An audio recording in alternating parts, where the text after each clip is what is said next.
Hello, friends. Do you have a moment so that we may discuss our Lord and Savior Minarchy? No, seriously, I'm just kidding. Hi, my name's Rick Robinson. I am the general manager of KLRNradio.com. We are probably the largest independent podcast network that you've never heard of. We have a little bit of everything, and by that, what I mean to tell you is we have news, pop culture, special events, conspiratainment, true crime, mental health shows, drama productions, and pretty much everything in between. So if you're looking for a new podcast home to grab a little bit of everything that you love all in one place, come check us out. You can find us on X under @KLRNradio. You can find us on our Rumble and our YouTube channels under the same names. You can also find us at KLRNradio.com and pretty much every podcast catcher known to man. So again, feel free to come check us out anytime you like at KLRNradio.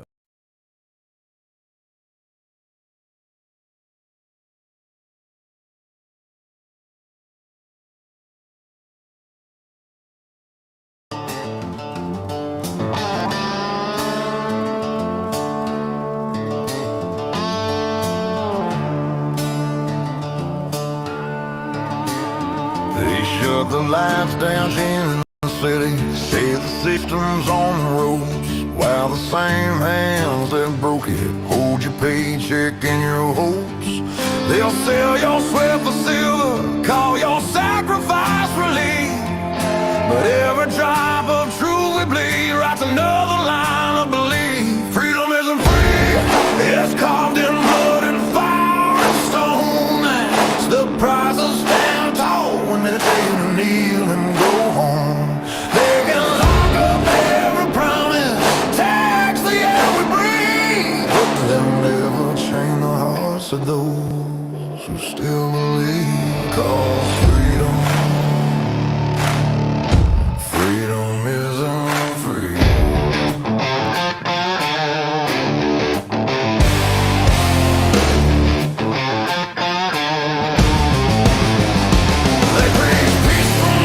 Towers while they fence off your front yard. They wave a flag made out of rules and call obedience smart.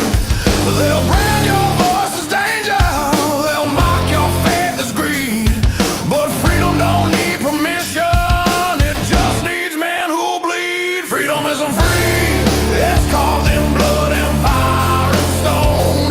It's the price of standing tall when they tell you kneel and go home. They can lock up every promise, tax the air we breathe, but they'll never change the hearts of those who still believe. 'Cause freedom isn't free. Freedom isn't free, it's written in red on history's page, a warning to the tyrants and the cowards of the age.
Shut the lights down in the city. Say the system's on the ropes, while the same hands that broke it hold your paycheck and your hopes.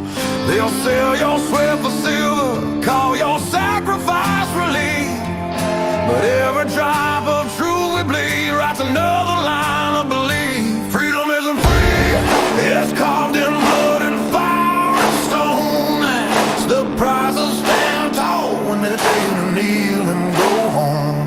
They can lock up every promise, tax the air we breathe, but they'll never chain the hearts of those who still believe. 'Cause freedom isn't free.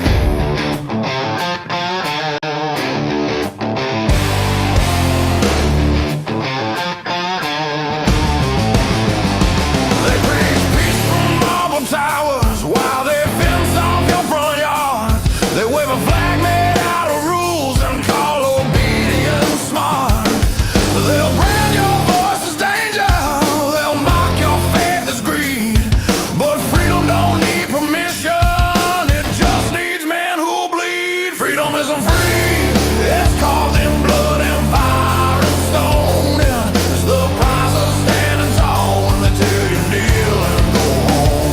They can lock up every promise, tax the air we breathe, but they'll never change the hearts of those who still believe. 'Cause freedom isn't free. Freedom isn't free, it's written in red on history's page, a warning to the tyrants and the cowards of the age. They can bury us in silence, but the truth still screams. Freedom isn't free.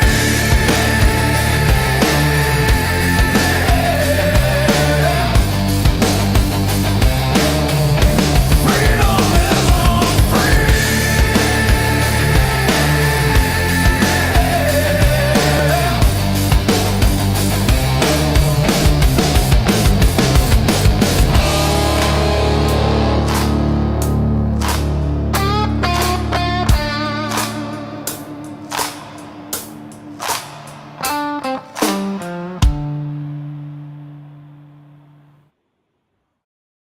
Not to be a backseat driver, but can you say for sure you got the best monthly payment possible on your auto loan?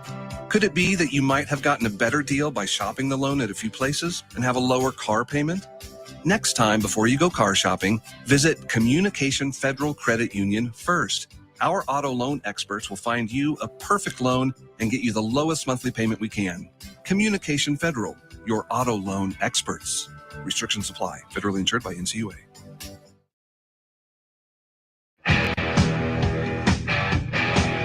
KLRN Radio has advertising rates available. We have rates to fit almost any budget. Contact us at advertising@klrnradio.com.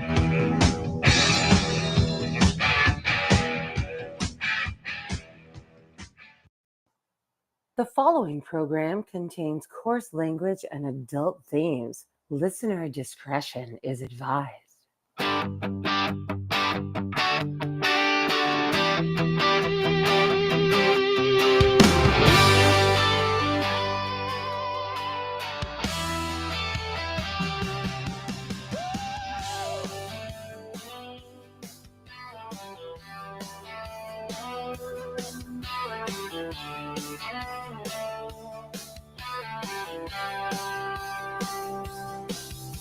From red dirt roads to the Capitol steps, Rick's calling truth, no time for regrets. Fire in his voice, facts in his hand, talking sense to the heart of this land.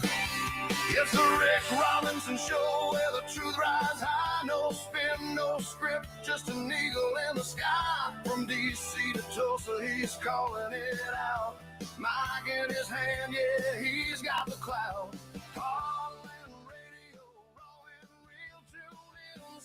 And good Friday morning, America and Oklahoma. I hope everybody's having a great Friday so far, and I just realized I did a good double capital letter on Schumer. But it's been one of those mornings. So sorry for the delayed start. We were having a bit of a gremlin handoff issue because I realized after that we burned 10 minutes with Brad the other day, I was like, you know what? I think I'm just going to start doing the weekend news roundup at a different channel. So that way, if I have to do a quick reset on the router, since I have a newer one and it spins up faster, we won't lose any time. But anyway, so we're here, we're live. So yes, for those of you that like the weekend news roundup, you'll have to change feeds because we're going to start doing it separately. For several reasons. One, I am behind on chopping the third hour and putting it in its own place. So this just makes my life easier in the long run. I think I'm gonna go through and find some of the ones I really like that we've done already, grab those, and then just kind of start fresh with this new round. Anyway, so we're here, we're live, and it is Friday. I'm going to turn this back up for a second. It's almost done anyway. I love the guitar part.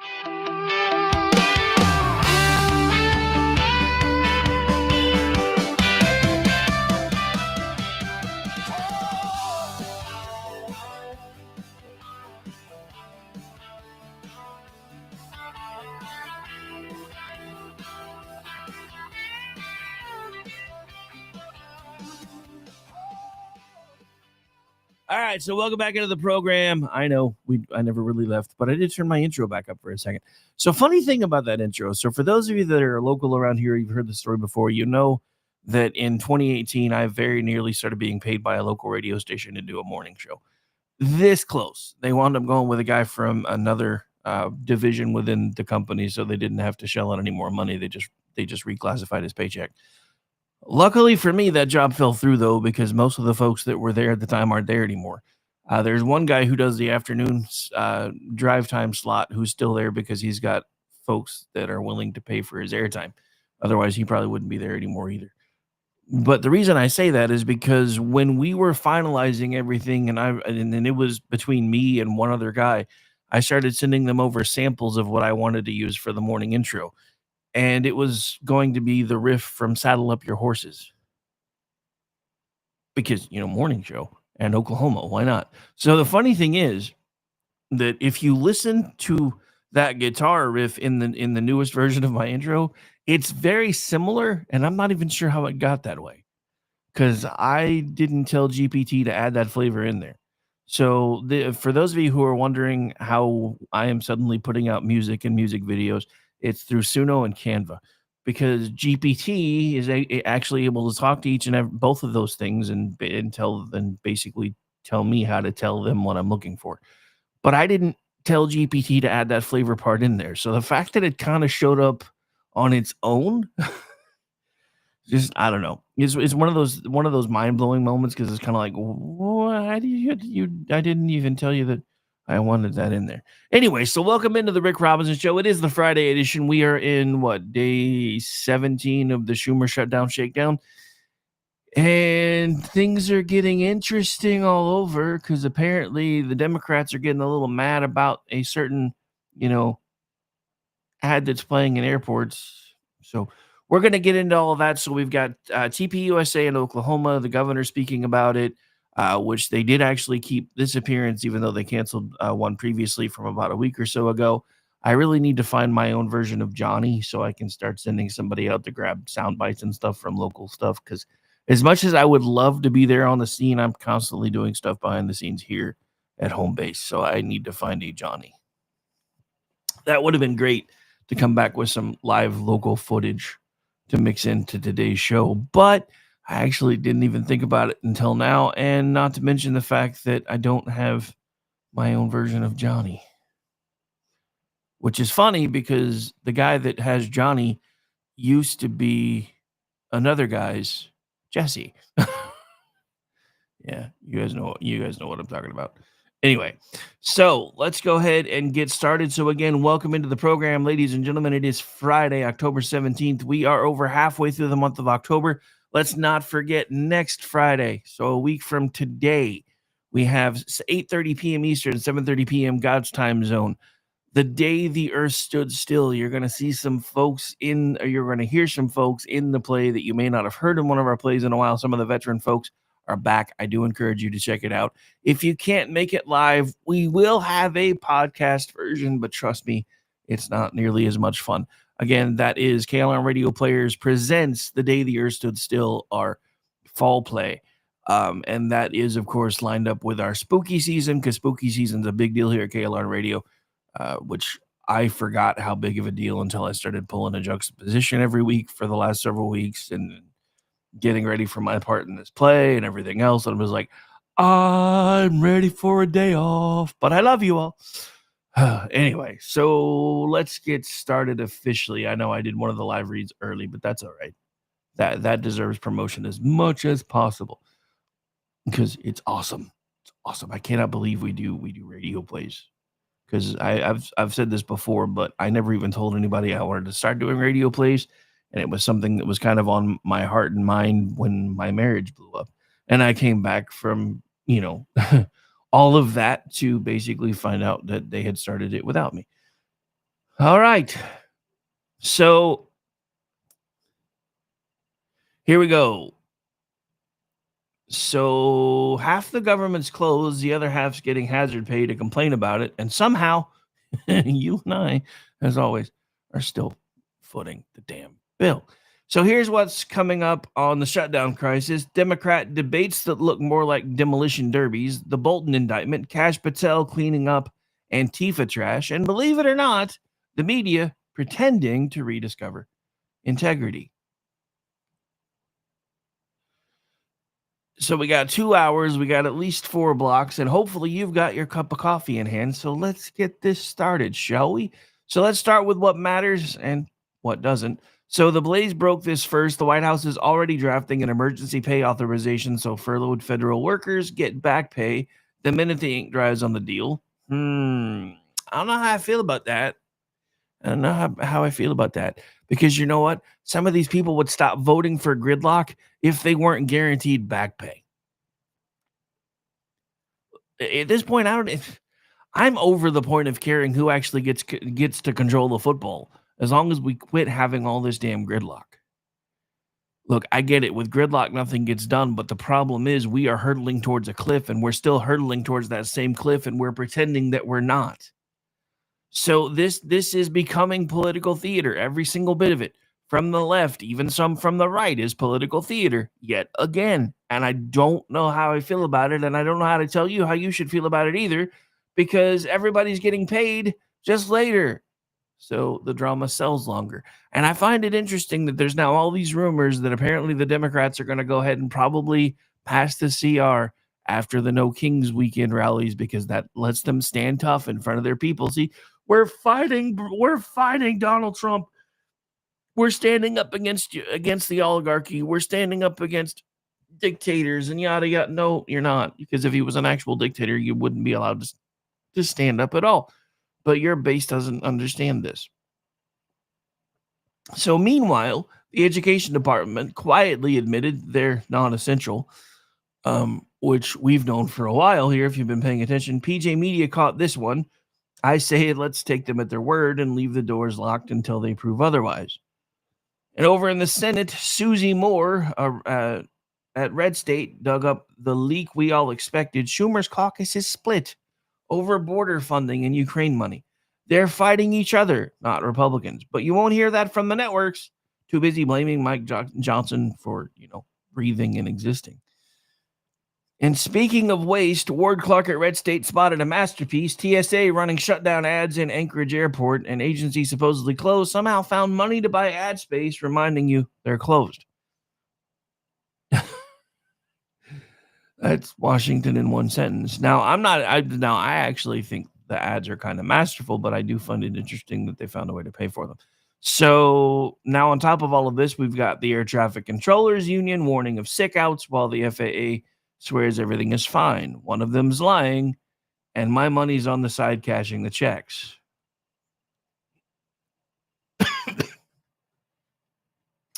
Now, remember those ads we were talking about? So Democrats are currently trying to nail Kristi Noem for violating the Hatch Act because she posted videos blaming them for the shutdown.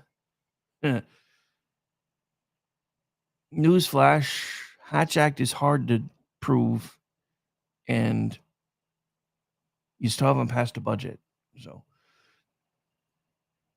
So they can't fund the troops because Donald Trump's finding creative ways to do that, but they can fund lawyers to punish the people pointing that out. So that's your government in a nutshell, ladies and gentlemen. That was your quick hit on everything that we're going to be going through. We're going to back up now and start going through each bit in a bit more detail. But before we do that, I do want to talk to you about our friends over at Freedom Chat. So Freedom Chat, again, if you've been paying attention to what's been happening with the Young Republicans, apparently New York has disbanded their chapters of Young Republicans. They have been caught in all kinds of supposed text message scandals. I say this yet again. When you have young people that have spent the last 10 years being told they are Nazis and Hitler and everything else, they're probably going to lean into it a little bit in their private conversations. So they were saying things that they thought would never come to light, that they thought were funny and basically just being smart butts. That being said, if they were using Freedom Chat, this never could have happened. One, they could have said it to where after a couple of minutes, each message basically self-destructs and goes away. Two, they would have had the option, whoever created the conversations, to click a little switch that says, hey, guess what? You can't screen capture this. And if they try, all they get is a blank screen.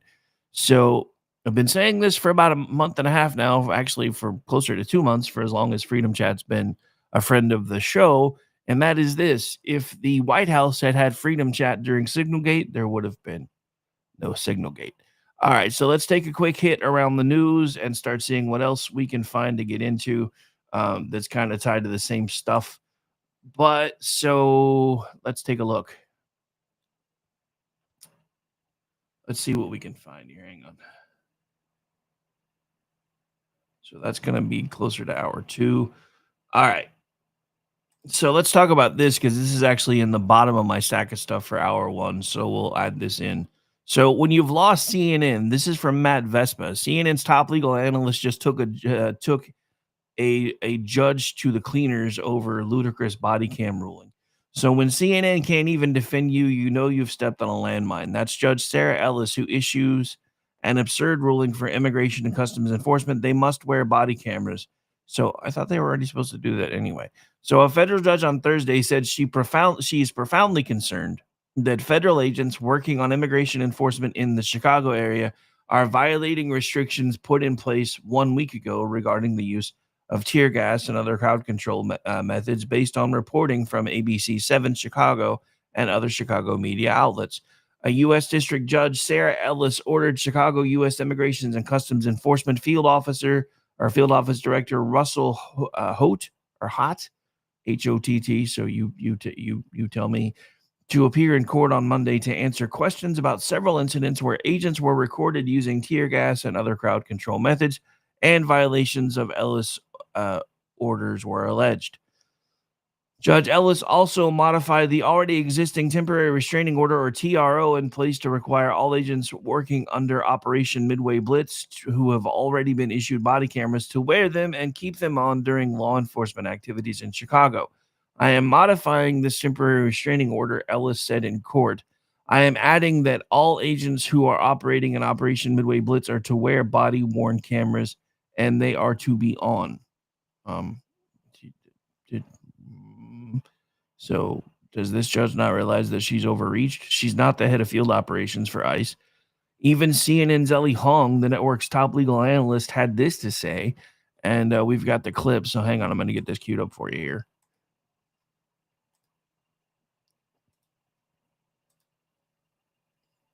I don't know where this judge thinks she gets off essentially becoming the chief of ICE operations. I mean, she cannot micromanage, tell them you have to wear body cameras. I mean, that might be a good idea, but that's an overstep. She's going to get reversed by a court of appeals eventually, maybe the Supreme Court, maybe the circuit court, because what are these? They're cops, essentially, right? They're immigration cops. Are they supposed to go to her and say, well, Your Honor, we want to take a door. Do we have your permission? Your Honor, when should we have our body cameras on? Do we need it during breaks? I mean, this is the kind of stuff that the chief of police or the ASAC would do federally. Are they supposed to have the body-worn cameras on? So federal policy varies by agency on that. Different municipalities, most municipalities require it. But again, for the judge to this is a perfect example. For the judge to say, you must have body cameras and have them on at all times, that's bad policy. Because what if you go into the home of a domestic violence scene and a victim doesn't want to be doesn't want to be shown on camera. I've done these policies. You have to enable the police officer to turn them off, to protect victims, to protect privacy. This is why it's a mismatch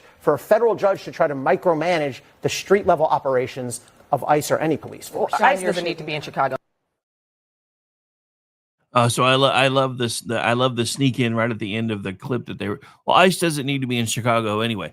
Actually, in my estimation, ICE needs to be everywhere. We talked about this yesterday with Operation Summer Heat. They have racked up thousands of arrests, hundreds of violent criminals, hundreds of human trafficking victims that were freed and taken care of over the summer with Operation Summer Heat. So as long as we're pulling in numbers like that, those people need to be everywhere.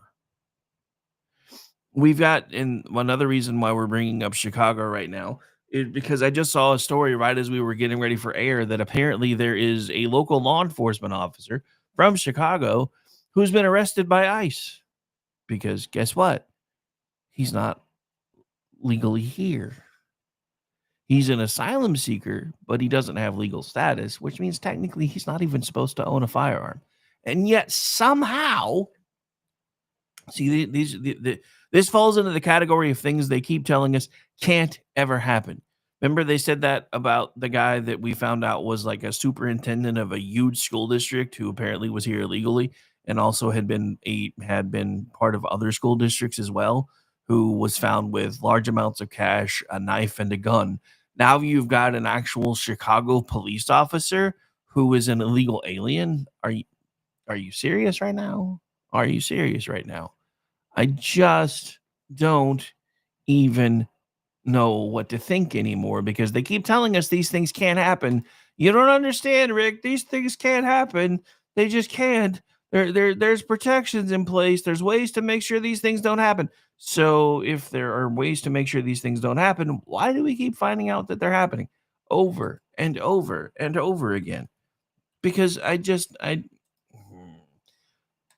trying. I really am. I'm really trying. I'm trying to remain positive. I'm trying to remain upbeat. I'm trying to basically act as if we are still fighting the same battle that we were fighting before. But the problem is I'm not really sure that we are. Because again, Donald Trump is looking great on the world stage right now. He's leading from the front again. He's got America back in positions of power all over the world stage. But at the same time, quietly at home, he's backing off of some of the very same things that he said he was going to do, like trying to push to make sure that people that were furloughed don't get their back pay because they never should have been furloughed in the first place. And maybe if they actually start having to feel consequences of the things that they vote for, they'll stop voting for them. Some of these very same people, we're talking about people that live and work in Washington, D.C., live in Virginia, and vote blue at every opportunity. So if they have to start feeling pain from those decisions, maybe they'll stop. You know what? That's kind of where I am with the commie out of New York City. New York City should be able to vote for whoever they want to vote for, and everybody should just get out of their way. But then the folks in New York City should be ready to live with whatever those consequences are if they put a damn communist in the seat of their mayor, because that's insane to me. It's insane to me. All right, so back to the shutdown stuff. So we talked about the ads that we're running. We're going to go a little bit more into detail with the whole, them going after Kristi Noem. I always want to call her Kirsty Noem. Don't know why. I remember when I used to think she was hot, not so much anymore. So this is from Jennifer Oliver O'Connell, and this is coming out through Red State. Thursday marks day 16 of the shutdown, so this was put out yesterday. You would think Democrat senators have greater concerns, like considering Majority Leader John Thune, Republican South Dakota, offered a vote on the Obamacare extensions in exchange for voting to reopen the government. Instead, Senate Democrats are butthurt over a new video recorded by Department of Homeland Security Secretary Kristi Noem, which blames them for the government shutdown. Several airports have already refused to air the ad, deeming it coercive, but forcing us to watch CNN on loop, that wasn't coercive at all. So they plan to mount an investigation over Noem placing these videos in American airports on the premise that it violates the Hatch Act, trotting out Senator Stolen Valor Richard Blumenthal, Democrat, Connecticut, proves that these are not serious people, but Americans already know this. All right, so here's the video of this with Stolen Valor Boy. So hang on. At least I'm pretty sure that's who that is. If you're traveling and going to an airport, Kristi Noem, the Secretary of Homeland Security, wants you to be part of her captive audience. In fact, she has a little propaganda piece blaming Democrats for the shutdown. It's not only inappropriate, it's illegal for her to use those TSA monitors to spread her personal political propaganda. And that's why I am demanding that she stop browbeating airports into aiding and abetting her illegal political campaign. And I'm sending her a letter, along with colleagues who are equally outraged, saying, no, you cannot use air travelers as your captive audience. All right, so I would just like to point out that all she's doing is blaming the people who keep refusing to vote for the CR, which is an extension of their former boss's budget for the shutdown. So I don't really think you've got a leg to stand on, but more power to you, Bubba. So the problem with that is this. So Democratic senators are alleging that the Department of Homeland Security potentially violated the Hatch Act by asking airports across the country to play a video featuring DHS Secretary Kristi Noem blaming Democrats for the impacts of the government shutdown. Now, problem with that is, notice how they already said several airports were refusing to run the video. Now, my take on this, and we'll go into the language of it in a moment, is if she was forcing them to do it and they weren't allowed to say no, then I might even kind of see where they got, maybe just a little bit of this could be a problem. So in the notes here, though, this appears to be a flagrant violation of Section 715, which states no part of any funds appropriated in this or any other act shall be used by an agency of the executive branch for the preparation, distribution, or use of any film presentation designed to support or defeat legislation pending before the Congress, except in presentation to the Congress itself. Connecticut Democrat Senator Richard Blumenthal, Stolen Valor Boy, wrote in a letter to DHS citing a section from the Anti-Lobbying Act. The Hatch Act restricts certain political activities by federal employees and by some state employees as well, including Washington, D.C. and local government workers who are involved or work in federally funded programs. Penalties for violating it include removal from federal employment, suspension without pay, demotion, or blocking a party from federal job for up to 5 years, according to the Office of Special Counsel. So this is what occupies the Democrats and their insane peanut galleries. They even want the White House posting memes that mock the Democrats to be reported as a Hatch Act violation. So here's what the Hatch Act is actually supposed to do. This thing was passed in 1939 as a federal law designed to limit the political activities of government employees. Its primary purpose is to ensure that the federal workforce operates in a nonpartisan manner. Pretty sure that ship has sailed. Free from political influence or coercion, the law aims to prevent the use of official authority to affect election outcomes and to protect civil servants from pressure to support specific candidates or parties. Again, pretty sure that ship has sailed. This framework helps maintain a system where federal employment and advancement are based on merit rather than political affiliation. Does it, though? Does it really? Because I don't think any of that applies anymore. At least it did for the previous 4 years. We'll see how it goes anymore. All right, so the keywords here: influence, coercion, and election outcomes. How does an ad placing blame where it rightfully belongs and outlining the ramifications that are being felt from the shutdown become a form of influence or coercion?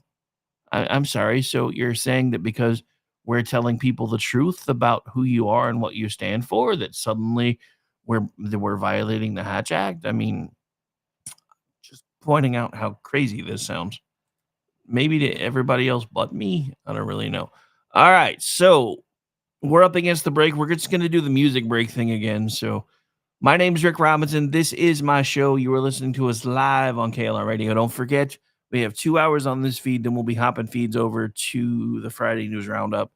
I know it's inconvenient for you guys, but it's much easier for me because I keep forgetting to go cut the third hour into its own space anyway. So now I don't have to do that anymore. Plus, it'll help me work on branding it out better as we go anyway. Again, it is Friday. Tell your friends. Come hang out. Chat for a while. Your bosses don't even need to know. Keep an earbud in. We'll be back in about 4. Grab a drink, stretch your legs, maybe smoke a little bit of what helps you think. Even if you're at work, I'm not your boss and I don't judge.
They shut the lights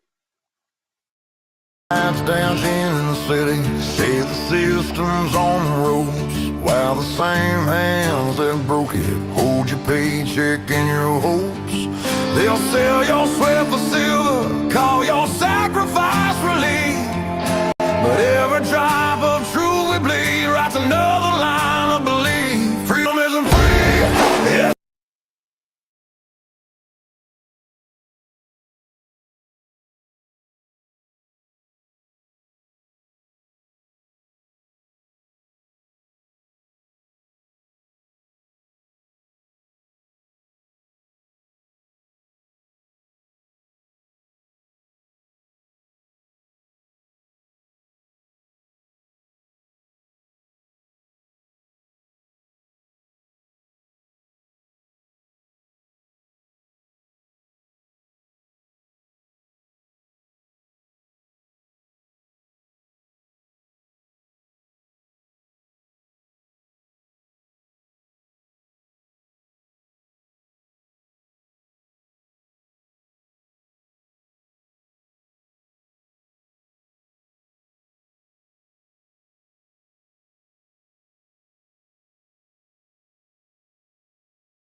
Carved in blood and fire and stone. That's the price of stand tall when they tell you to kneel and go home. They can lock up every promise, tax the air we breathe, but they'll never change the hearts of those who still believe. 'Cause freedom isn't free.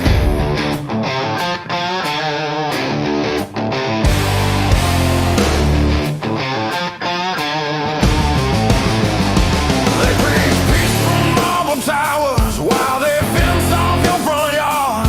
They wave a flag made out of rules and call obedience smart. They'll brand your voice as danger. They'll mock your faith as greed. But freedom don't need permission. It just needs men who bleed. Freedom isn't free. It's carved in blood and fire and stone. It's the price of standing tall when they tell you kneel and go home. They can lock up every promise, tax the air we breathe. They'll never change the hearts of those who still believe. 'Cause freedom isn't free. Freedom isn't free. It's written in red on history's page, a warning to the tyrants and the cowards of the age. They can bury us in silence, but the truth still screams. Freedom is on free.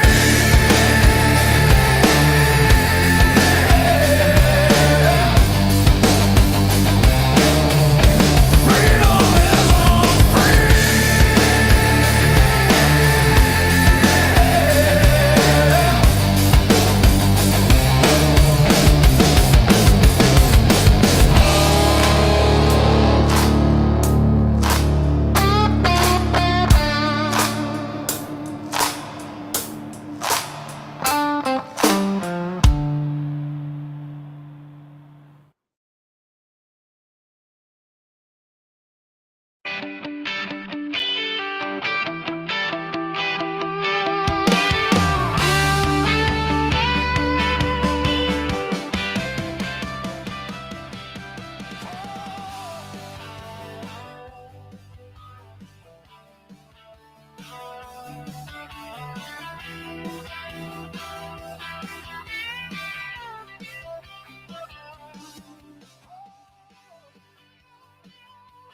And welcome back into the program, ladies and gentlemen. It is the Friday edition of the Rick Robinson Show. I want to give a quick shout out to GR86. Bubba, if you're going to do that, that's a rather large group of people. I hope you brought plenty of pills. Also, the anti-Semite room is a little bit further that way, so you might want to go. Anyway, so welcome back into the program, ladies and gentlemen. Yeah, we picked up a YouTube troll right as I went to break. Probably still lurking somewhere, just in case you're still listening. Brother, yeah, you're on the... no, first of all, I hope you got a lot of Blue Chew, because you're going to need them. That's a lot of folks. Second of all, yeah, anti-Semitism kind of went out in the 40s, brother. Just point that out. All right, so... welcome back into the program. Again, I want to talk about what's happening a week from tonight, 8:30 p.m. Eastern. So for tonight, you still get He Said, She Said. Next week, no He Said, She Said. But instead, you will get the KLR radio players present The Day the Earth Stood Still. Cast has been announced. Script is being finalized. We will be ready to rock and roll by next week. So make sure you guys join us there. Don't forget, we will have the full play. And then after that, there will be the winter play announcement. It looks like they already have something lined out for that. I stay out of that part of it as much as possible, because that way they can have as much fun as they want without having to go, oh, crap, it's the boss. Yeah, I don't even get to see what they're doing till it's done, because I like being surprised. And then we'll have an after party hanging out on the stream with you guys. So make sure you hang out for the whole thing. It should be worth it. And if you can't, for some reason, don't forget there will be a replay of the play available on all of our podcast catchers and everything else. So, all right. So let's see what other trouble we can get into. Give me just a second here. All right. So, in case you missed it, there were some heavy hitter kind of local style debates last night. So let's take a bit of a road trip for a second. We're going to go from Virginia to New York. 2 debates, same meltdown. Down in Virginia, AG Jason Mayeris, I'm probably mispronouncing his name, lit up J. Two Bullets Jones so hard the lights dimmed. As a matter of fact, there's actually a picture going around of one of Jay Jones' staffers basically crying in his hands after the debate. That's how badly this went. Red State's Katie Jerkovich said he cleaned the floor with him, and Twitchy chronicled the meme fest that followed, so I do encourage you guys to check that out. Turnout voters don't like candidates who send violent texts about bringing the fight to the opponent and their children. Go figure. So then we hop north to New York, where Sister Told You at Red State says nobody won the mayoral debate, but Governor Kathy Hochul, as I call her Hoochie Cooch around here, was, of course, the clear loser. Every candidate on stage took turns pounding her over crime, housing, and that migrant crisis she created. Imagine Democrats blaming fellow Democrats for Democratic policies. So if you add it all up, 2 blue states, 2 train wrecks, 1 national trend, a party out of gas and out of grown-ups. And did you guys See the AOC Bernie Sanders CNN town hall. The one where she said, quote, "We deserve air that is drinkable." Hey,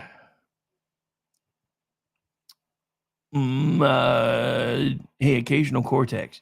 If you're breathing water, you're doing something wrong or possibly not doing something long enough.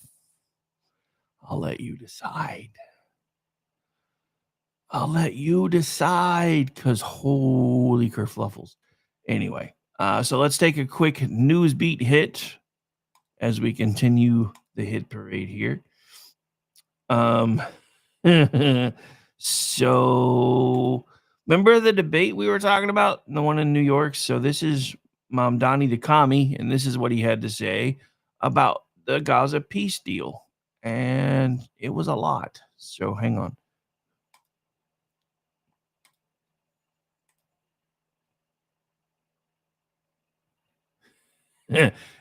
Yeah, the proper word is potable.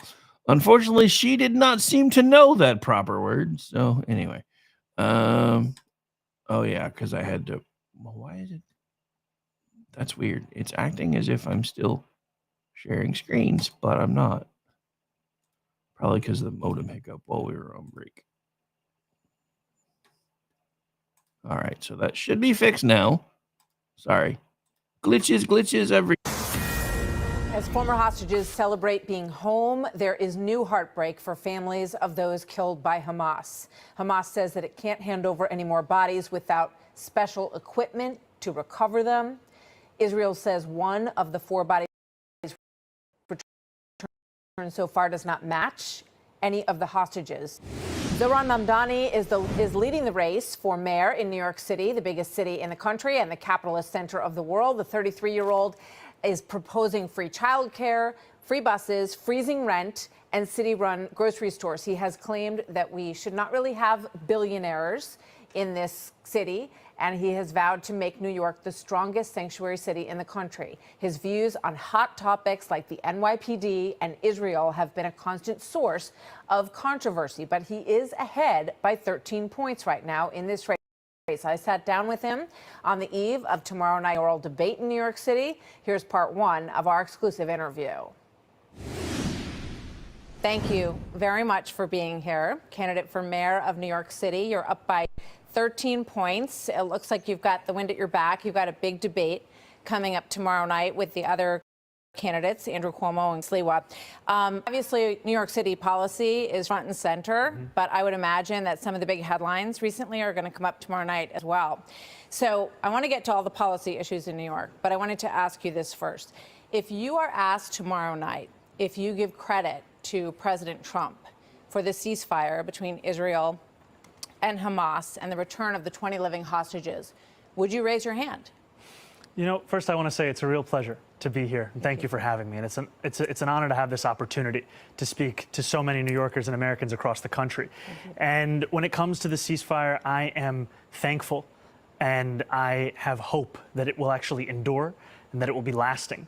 And I continue to have concerns because I've seen reports still, just this in the last few days, that 5 Palestinians were killed by the Israeli military. And that's what gives me pause about issuing any kind of praise or celebration at a moment when it is still so in its infancy. And what I will tell you is that in that same moment, it is also one that requires a focus on ensuring that that hope, that belief in a better future is one that is emblematic in our policies right here in New York City as well. And that's what we're hoping to lead with. So would you give President Trump credit or not, to any extent? Credit or not? I think it's too early to do so. Too early to say. But if it proves to be something that is lasting, something that is durable, then I think that that's where you give credit.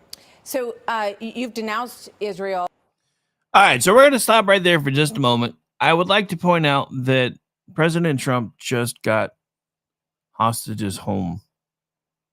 The rest of them, not in drips and drabs, not in bits and pieces, said what I said, but home in one piece.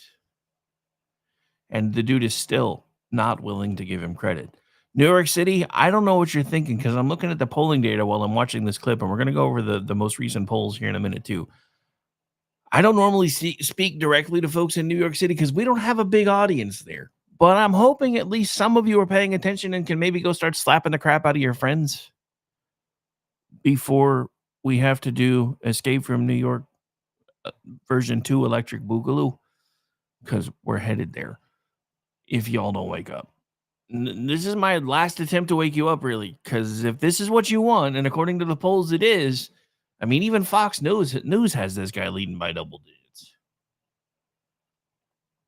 I mean, I guess you're going to get what you voted for, and then you'll find out exactly how terrible communism really is.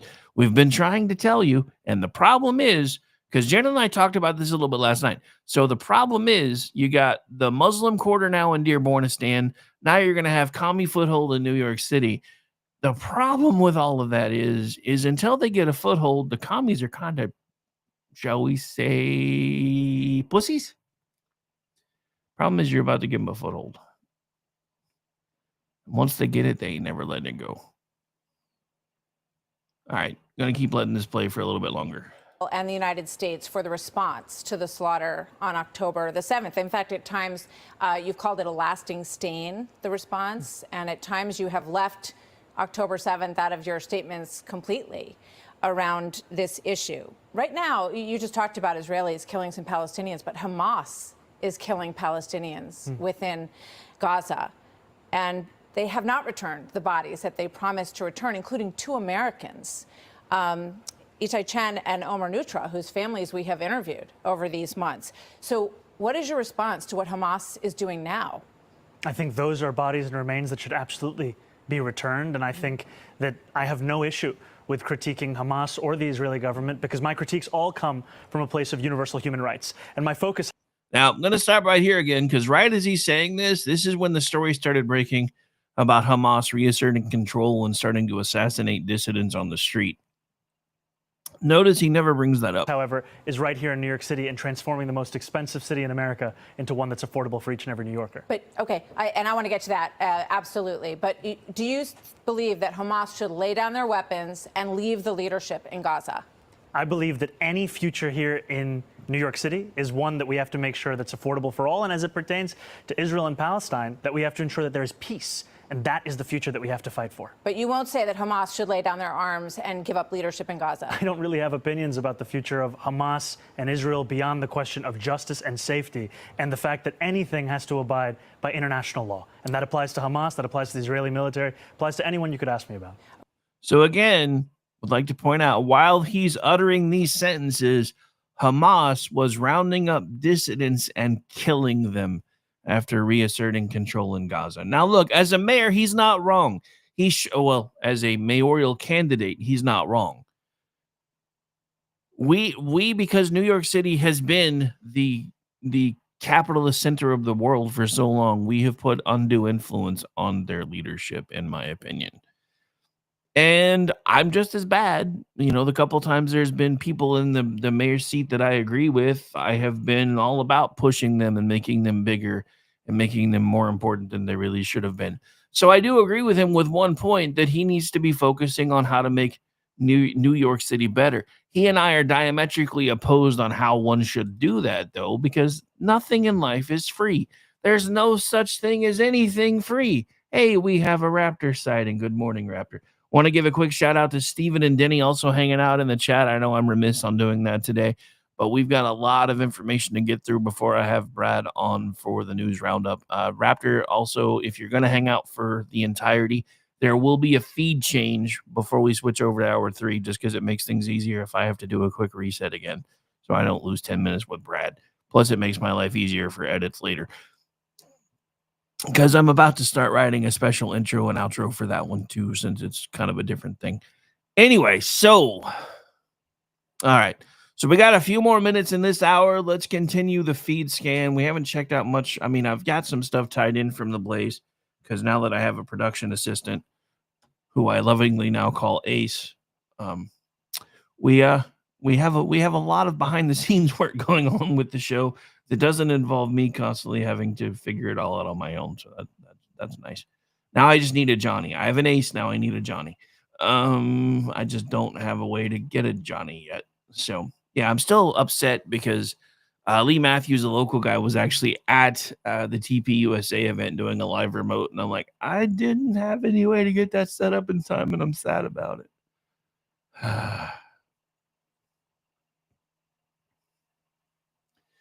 So let's talk about this, right? Because, and trust me, there's going to be a tie in here. This is one of those 6 degrees of Kevin Bacon things. So you've got the Democrats, right, screaming and yelling about how the ACA is unaffordable because, we have to pass these subsidies that were passed during the COVID thing. Remember, they were supposed to be temporary. They voted for them to have a sunset for a reason because they knew they wouldn't get passed otherwise. What if I told you that it was other Democrats that made things so much worse, though? This is from Caroline Weaver over at The Blaze. How Bill Gates and friends turned global health into a profit machine at your expense. The pandemic fund's backers claim to fight disease, but the money trail reveals a system built to enrich global elites while American taxpayers pay the price. And this, I think, is one of the reasons why Donald Trump has been slowly and steadily behind the scenes, negotiating with other countries to get us better price deals, because we used to be okay with how much medicine cost here because we were doing most of the research development and all the other stuff. But now we're finding out there's been some other things going on. We're going to get into that real quick right here, right now. Since the COVID-19 pandemic, a growing network of non-governmental organizations, politicians, and corporations have pushed for sweeping global health initiatives. They lobby for massive funding, insisting, wink, wink, nudge, nudge, it will prevent the next international health crisis. Groups such as the World Health Organization, the Gates Foundation, and the U.S. government have saturated the media with calls for equity and preparedness. Together, they established the Pandemic Fund, a financial pool designed to channel money into their shared vision of global health management. According to its website, the Pandemic Fund finances critical investments to strengthen pandemic prevention, preparedness, and response capabilities at national, regional, and global levels, with a focus on low and middle income countries. In practice, it serves as a central clearinghouse for government, NGOs, and business coalitions to move money under the banner of health and security. The funds flow to implementing entities such as the World Bank. That doesn't sound shady at all. The WHO, Gavi, the Vaccine Alliance, and UNICEF. These organizations in turn decide how the investments are distributed and to whom. Each claims to act on behalf of public health, but their reach and influence often extend far beyond medicine into politics, surveillance, and other forms of control. There's also what we call convenient ambiguity. Who actually gets paid to implement these objectives? What do surveillance and prevention mean in practice? How is preparedness measured? Which corporations manage the prowess, and whose services are contracted for the lab upgrades? None of these questions has a direct answer. There's no straight lines here. There's just a bunch of parallels and occasionally intersecting diagonals. The fund's language reads like a bureaucratic fog, dense, opaque, and unaccountable. Kind of sounds like the whole we had to pass the 3,500-page monster to find out what was in the 3,500-page monster, doesn't it? So what the Pandemic Fund does provide is a clear list of donors: the United States, the Gates Foundation, and several European governments. It also highlights 47 active projects spanning 75 countries. What it doesn't provide is equally telling. The site omits the names of officials who manage the money in each country, the ownership of the laboratories, and the companies installing the surveillance systems. Even the identities of those delivering medical support remain concealed behind the veil of global cooperation. Is it just me, or does this sound like a ginormous conflict of interest? Beyond its opacity, the Pandemic Fund is riddled with conflicts of interest. Pretty sure I just called that. The Gates Foundation ranks among its largest institutional donors, while Gavi, the Vaccine Alliance, acts as implementing entity responsible for distributing those same funds. Gavi's own website acknowledges that the Gates Foundation was both a founding partner and a seed donor, contributing a whopping $750 million at its launch in 2000. That relationship alone should be setting off alarms everywhere and raise buku questions. Gavi now helps allocate the Pandemic Fund's grants, meaning one of its original funders plays a direct role in deciding where new money goes. So if that wasn't conflict of interest-y enough, the conflicts run even deeper. Bill Gates has invested heavily in Moderna, big surprise, and BioNTech, the two of the world's leading mRNA vaccine manufacturers. Stop calling them vaccines because they're not.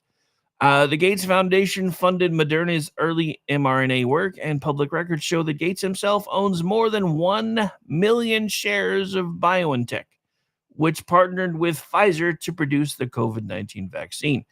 So it doesn't take much imagination here to start connecting some dots to see how a fund directed by Gates linked institutions could steer money, intentionally or not, towards companies in which he holds a stake.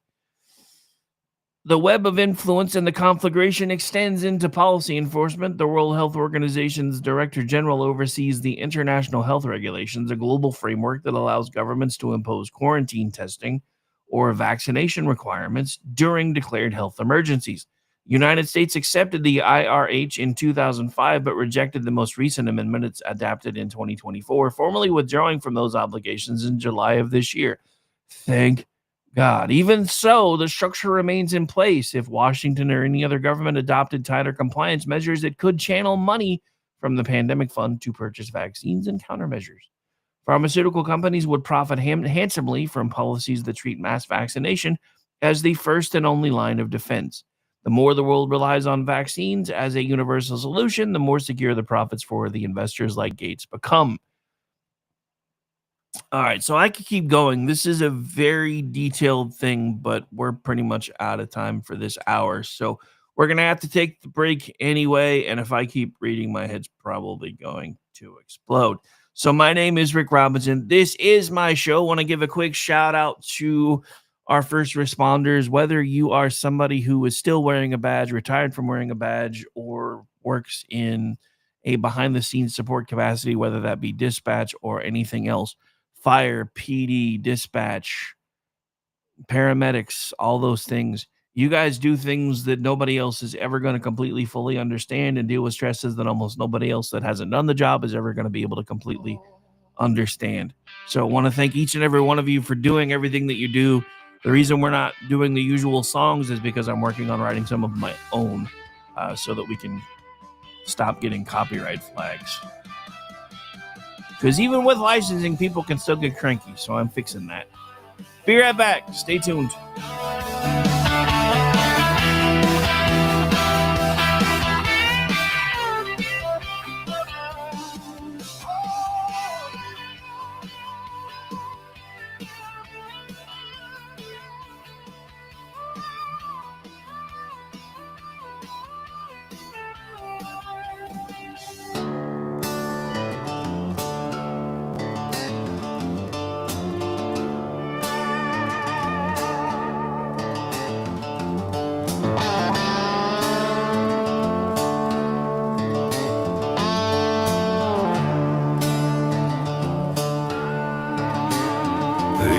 The lights down in the city, say the system's on the ropes, while the same hands that broke it hold your paycheck and your hopes. They'll sell your sweat for silver, call your sacrifice relief, but every drop of truth we bleed writes another line of belief. Freedom isn't free, it's carved in blood and fire and stone. It's the price of stand tall when they tell you to kneel and go home. They can lock up every promise, tax the air we breathe, but they'll never chain the hearts of those who still believe. Cause freedom isn't free.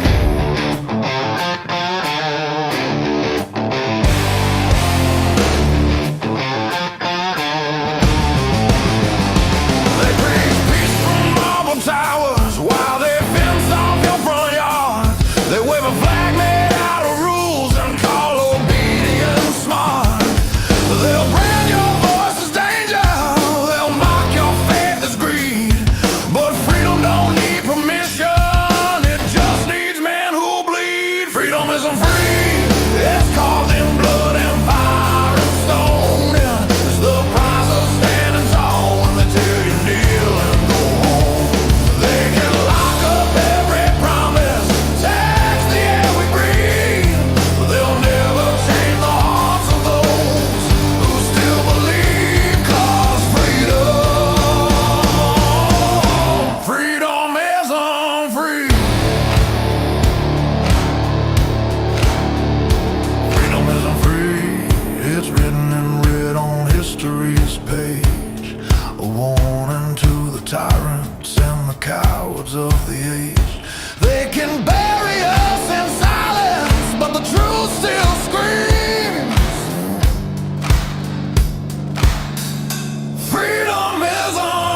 Hello, friends. Do you have a moment so that we may discuss our Lord and Savior Minarchy?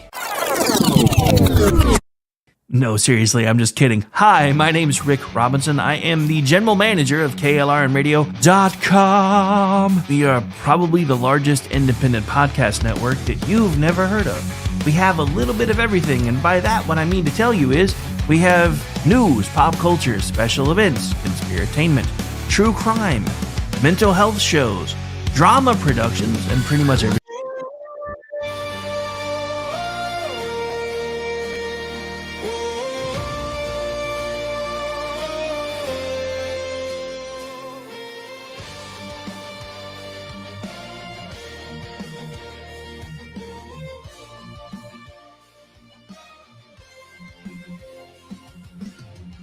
The wind it cries through the broken hills, a voice of love that never stills. Grace flows down. The following program contains coarse language and adult themes. Listener discretion is advised.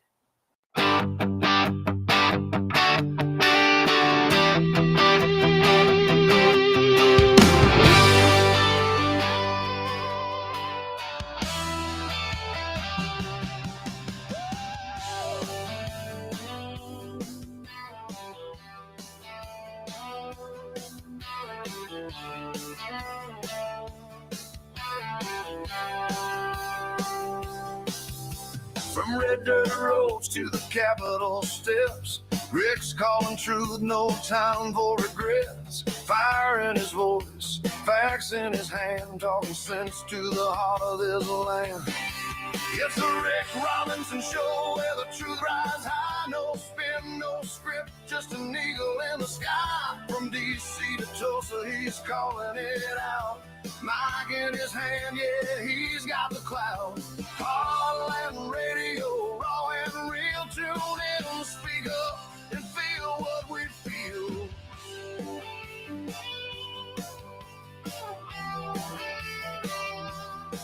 He's breaking down the noise, cutting through the lies, shining light where the shadow hides. With guests in the mix and callers on cue, he's a voice for the many, not the few. Well, grab your coffee, raise that flag, stand your ground, never wave that rag. News with a backbone, voice of the free. Rick's got the pulse of liberty. It's the Rick Robinson Show, bold, unafraid. Truth bombs drop in a red state parade. From the plains to the power, he's speaking it loud. With a mic and a mission that makes us proud. Talk for the people, talk that's real. The Rick Robinson Show, where we say what we feel.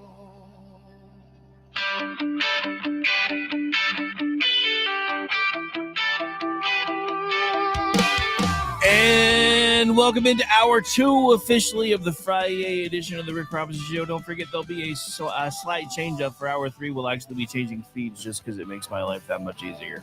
And now that I'm doing about 80% of the 100% that I was doing, now I'm trying to figure out how to to organize things well enough that I can get back to the 100%, because I keep finding that I don't have the energy or the time to write. Funny thing is, I'm actually writing some other stuff more, but I don't have the time or the energy to go find the other stories. So if you're new around here, you can find there's a Substack called Rick's Rants that used to be kind of where I would vent. For now, it's kind of become the running newsletter for the shows. There's also a new one called the Kingdom and Country Dispatch that aligns with the newest show that we do here on KLM Radio, Kingdom and Country. And so that one, if you missed it, we did a Bible study night before last, and you can find the link and the show notes on the Kingdom and Country Dispatch if you want to go check that out. And that show will be live again this coming Sunday at 9 p.m. Eastern. But before we get back into anything else, do want to talk to you again about a week from today. I know I'm talking about it a lot, but it's a big deal, man. It really is. So the KLR Radio Players will be presenting The Day the Earth Stood Still. I'm a member of the cast. I'm not telling you much of anything else because I want everybody else that shows up to be a surprise for you. I mean, I know BZ let the cat out of the bag yesterday. So we know he's got a part, but there's some folks that you might not have seen or heard in one of our plays for a while that are coming back, which is why I'm leaving it as a surprise. Thanks, Raptor. I really do appreciate that. I'm actually getting some really good feedback on that new show. I was nervous about launching that one. I really was, because I am out of the groove as far as being a preacher, but I feel like it's starting to try to come back to the point where it keeps trying to bleed through into this one a little bit. And I'm like, really? Yeah, I mean, it does some. If you'll notice, I'm trying to clean up. Most of the way it bleeds through is I really try not to cuss like a sailor anymore. My dad's already really happy about that. My dad, my biggest fan, one of the people that's listened for the longest time, even if he's done it quietly and didn't even tell me he was watching and listening, until one day he finally just said, dude, I can't listen to you anymore. You drop an F-bomb like every 30 seconds. And I'm like, get over it, old man. Anyway. All right. So since we are into hour 2, let's pick up the hour 2 thread. I've been frantically working on a few other things behind the scenes too. Okay, so that actually looks really good. That may become the new digital beacon scene. Sorry, I'm working on some ideas for the news desk for the weekend news roundup, because I want to blend the two logos together. And Ace just sent me back the design for step 1, so now we're going to start blending everything else in. I'm trying to make sure it's ready to go by hour 3. Pardon me. It's also tree having sex season, which is another reason why I think I've been way more tired than I expected to be. But I keep forgetting the back and forth with the temperature, what makes the trees have a lot of fun. And I'm allergic to cedar trees, and I have a million of them on my property because, reasons. Anyway, all right. So back to what we were talking about before I had Ace start working on that. Let me get back into these show notes.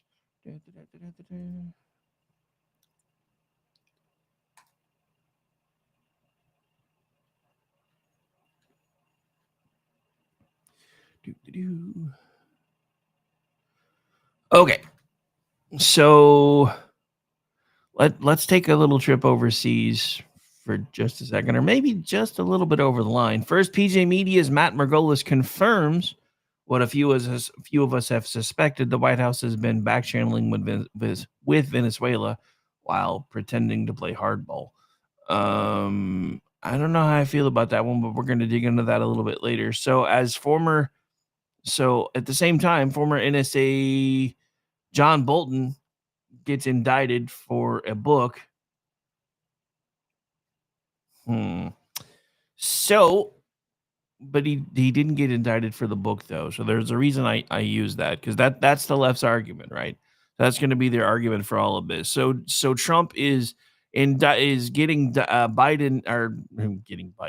getting Bolton indicted while cutting deals with dictators. But the thing about it is, I don't really think that he is cutting deals with dictators.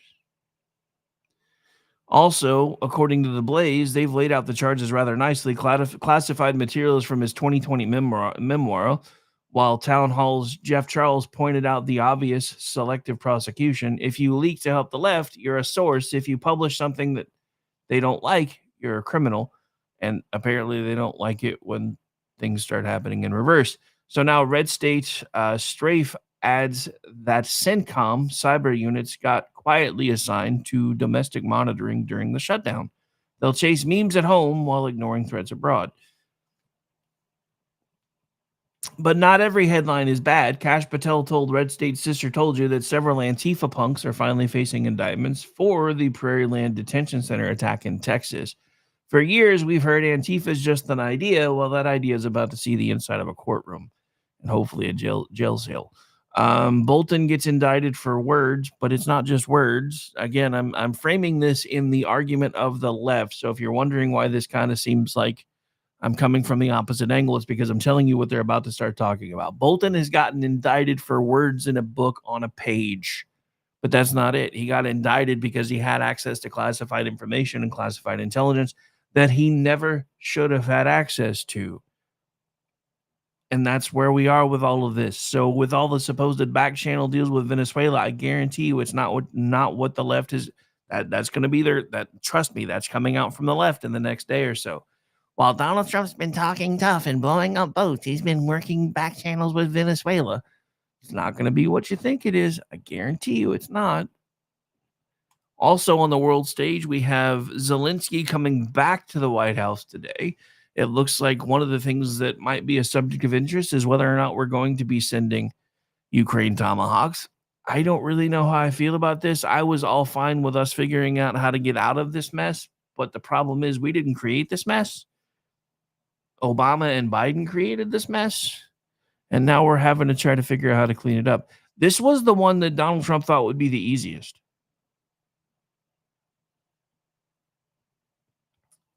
He thought he would have this one done by day one because of the relationship that he thought he had with Vladimir Putin. Not the relationship that he has according to the left, because, according to the left, he's a Russian stooge. I hate to point this out, but if he really was a Russian stooge and the stuff that they're talking about, then Putin would have let him dog walk him just to keep his cover intact. Just pointing that out. Just pointing that out. I know I'm a stick in the mud when it comes to those kind of things, but it really is kind of the truth, though. Because if he really was a Russian asset, they wouldn't let him off the leash there, off the hook that easily. But yeah, so Zelensky's coming back to the White House. We're going to find out whether or not Donald Trump is going to be allowing them access to Tomahawks. I have a feeling it'll probably be Tomahawks that are sold to Europe and then sold to Ukraine so that we can keep ourselves kind of out of the mix of it. Because that's just kind of how he works, but we'll see. All right. So in the other world stage events that we have today, this is from Streif over at Red State. Did he jump or was he pushed? U.S. top commander for Latin America abruptly retires. This story broke last night, and I didn't really have a chance to get into it with Jen, so I put it on the stack of stuff for today.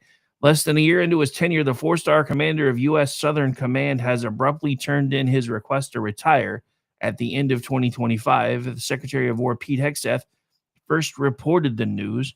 On behalf of the Department of War, we extend our deepest gratitude to Admiral Alvin Halsey for his more than 37 years of distinguished service to our nation as he plans to retire at year's end. A native of Fort Valley, Georgia, Admiral Halsey has exemplified the highest standards, according to Secretary of War Pete Hegseth. So questions are now starting to arise, though. So he was promoted to the command of U.S. Southcom on November 7th, 2024. Past commanders have served 3 or 4 years in the role. Absent a family emergency, it is unheard of for flag and general officers to announce their retirement less than a year into their appointed term.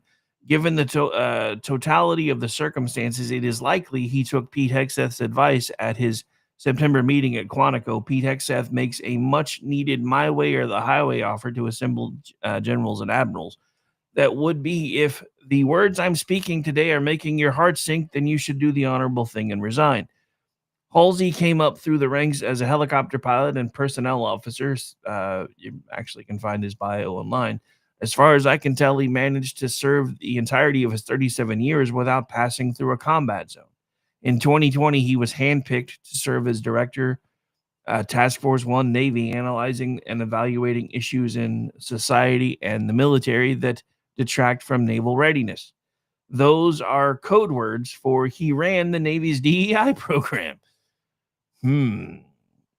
Starting to make a bit more sense. The pledge requires all of the Navy leaders, including the overtly Marxist ones. I pledge to advocate for and acknowledge all lived experiences and intersectional identities of every sailor in the Navy. What? So, according to the Slimes, Halsey was not totally on board with Trump's campaign of blowing up Venezuelan boats linked to drug cartels and the ratcheting up of pressure on Maduro. But one of the U.S. officials, all of whom spoke on the condition of anonymity to discuss personnel matters, said that Admiral Halsey has raised concerns about the mission and the attacks on the alleged drug boats. So, former DEI head of the Navy basically somehow was given command of CENTCOM. or Southcom. Now, granted, if you pay attention, it actually happened after Trump was sworn in, but before he was actually spun up. So, parting shot from the Biden administration to Trump on the way out the door. You want to get rid of DEI? We're going to give one of the biggest DEI folks we know a promotion. So, yeah. Kind of seems like he might have been pushed. Kind of seems like he deserved to be pushed. Now that I know more about the story, I have to admit I didn't pay much attention to this one yesterday. Because there's been so many other things going on. But I do think that this was probably a good move.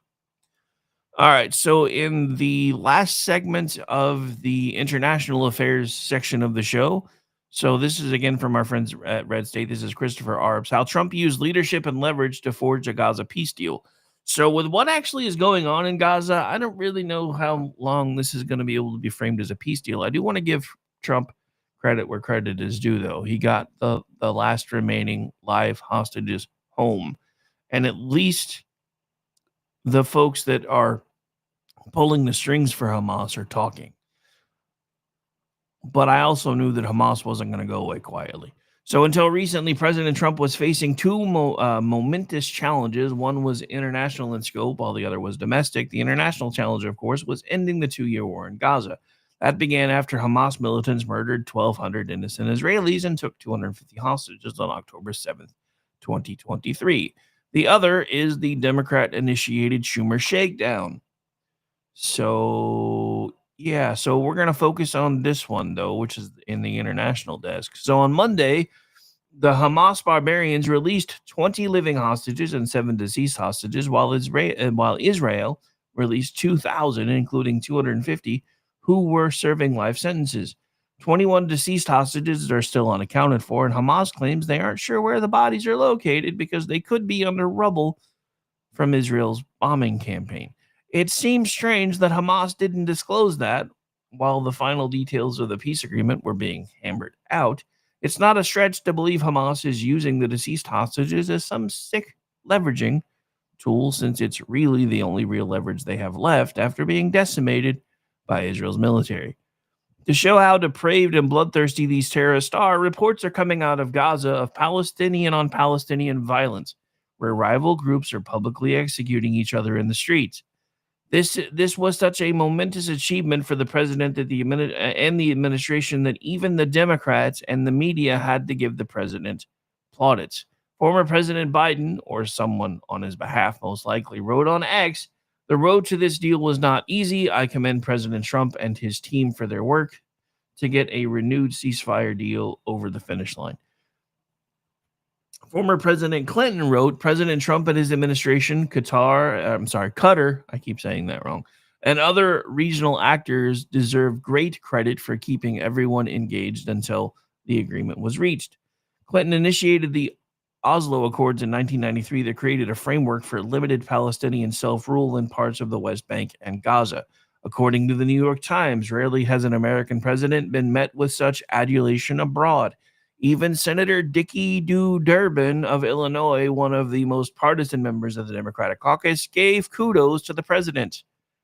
Congratulations to President Trump for his historic Gaza agreement.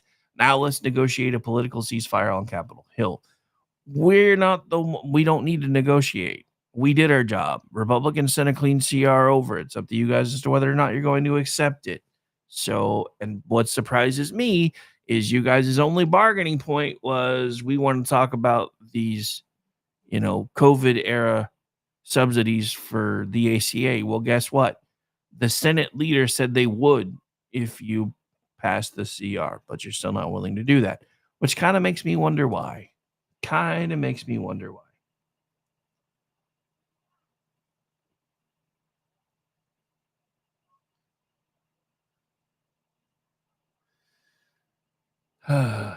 Nice.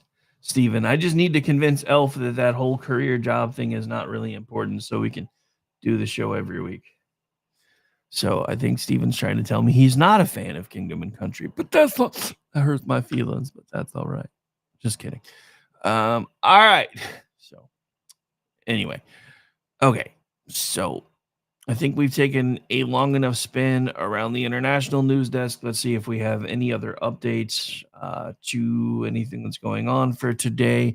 While we're doing that, though, I do want to talk to you about our friends over at Freedom Chat because, again, I know I keep harping on this a lot, but things like Signalgate from the beginning of the administration and what just happened with the young Republicans would not have been a thing if they were using Freedom Chat. Check out freedomchat.com. You can find out all the information that you need about them.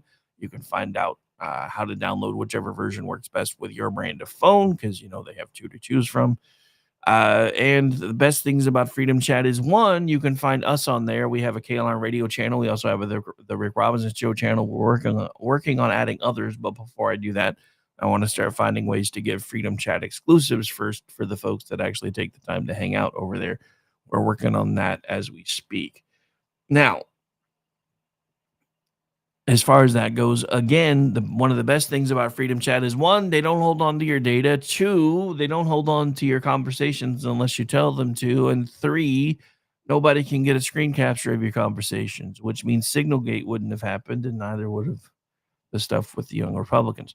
So make sure you go check them out, freedomchat.com. They are a friend of the show. We use them all the time. I'm trying to get more and more of the host involved, so that way we have kind of. So at Salem, they use Slack channels, kind of same thing. I want to get something like that started with us on Freedom Chat.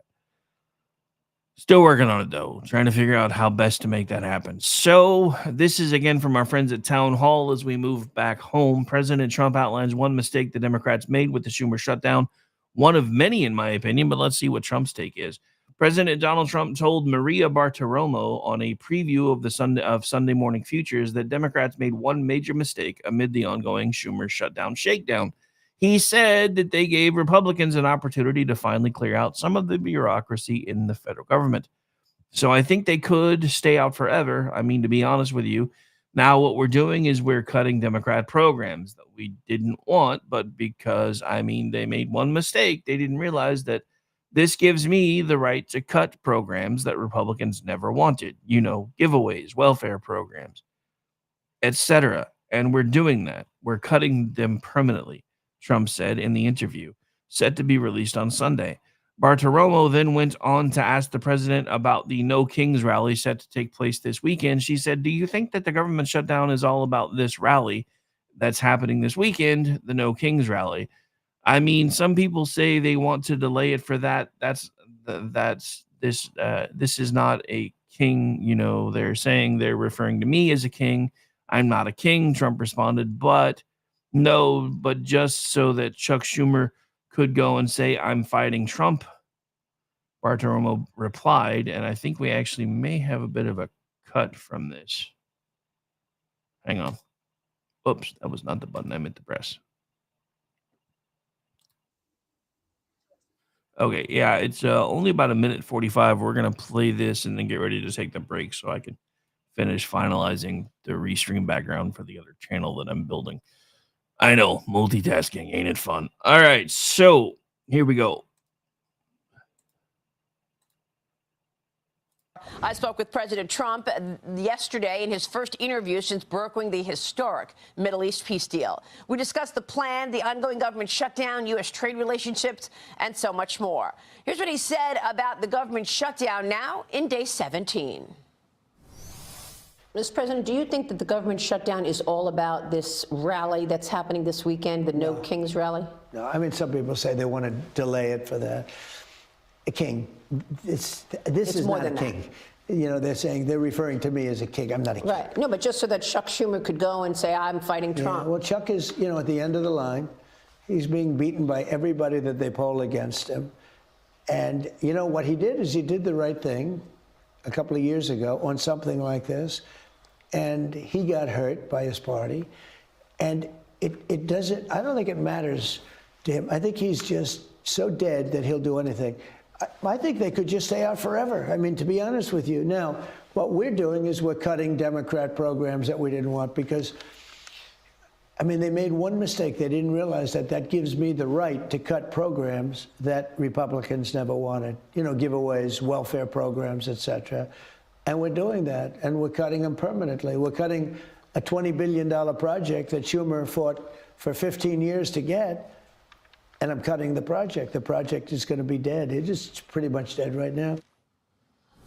We will have more of my exclusive interview coming up in the 7 and 8 a.m. hours. We've got a lot to get to with President Trump this morning, and then the full interview will air this weekend on Sunday Morning Futures on Fox News, 10 a.m. Eastern on Sunday.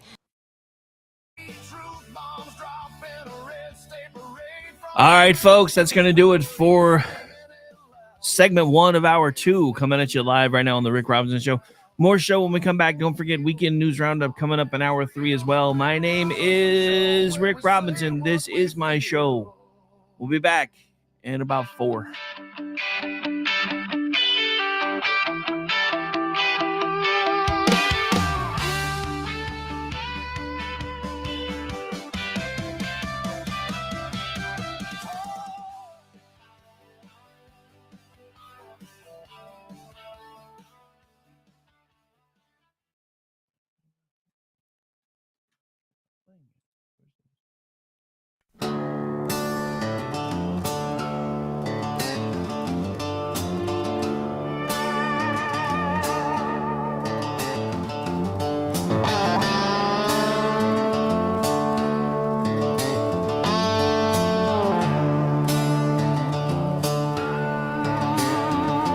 Shut the lights down in the city, say the system's on the ropes, while the same hands that broke it hold your paycheck and your hopes. They'll sell your sweat for silver, call your sacrifice relief, but every drop of truth we bleed writes another line of belief. Freedom isn't free, it's carved in blood and fire and stone. It's the price of standing tall when they tell you to kneel and go home. They can lock up every promise, tax the air we breathe, but they'll never chain the hearts of those who still believe. 'Cause freedom isn't free.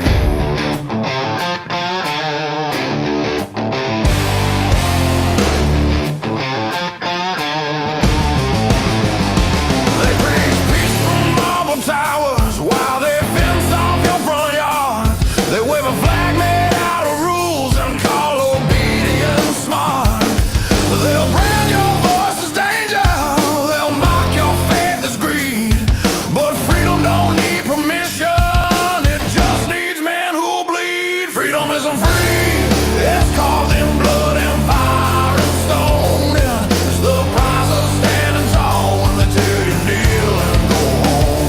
They can lock up every promise, tax the air we breathe, but they'll never change the hearts of those who still believe. 'Cause freedom isn't free.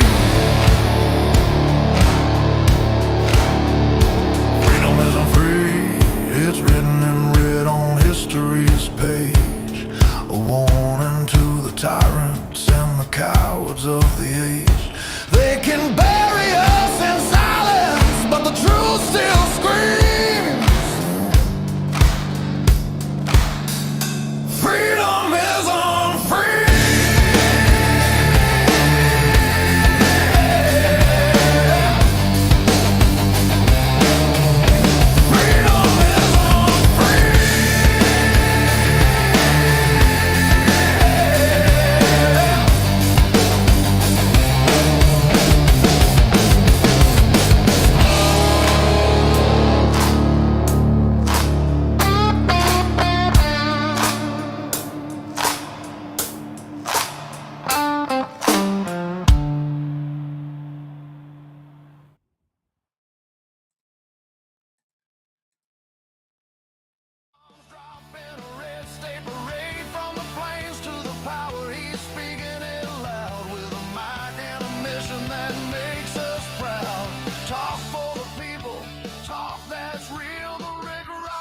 Show where we say what we feel.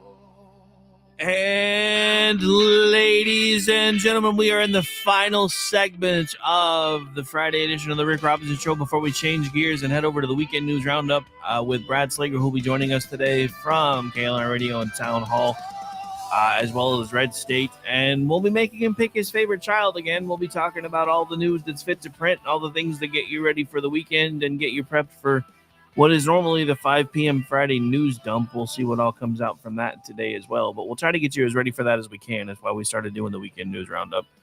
And at some point, it may actually get a Monday companion show.